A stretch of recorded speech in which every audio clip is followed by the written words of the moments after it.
Soc la Júlia, tinc 40 anys i soc la sergenta cap de la unitat operativa de l'àrea TEDx en RBQ.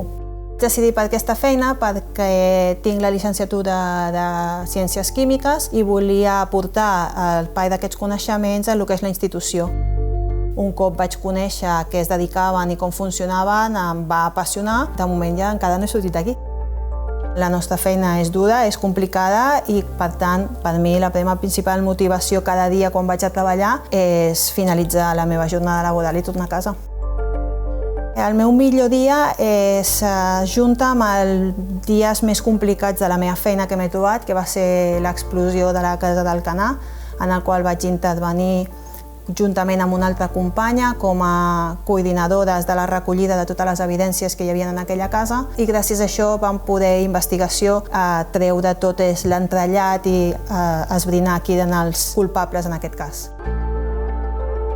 Quan jo vaig entrar a l'àrea TEDx, únicament hi havia una dona, va obrir camí i darrere d'ella he entrat jo i posteriorment en el darrer curs que es va entrar una tercera. Ara mateix som 3 de 60 efectius.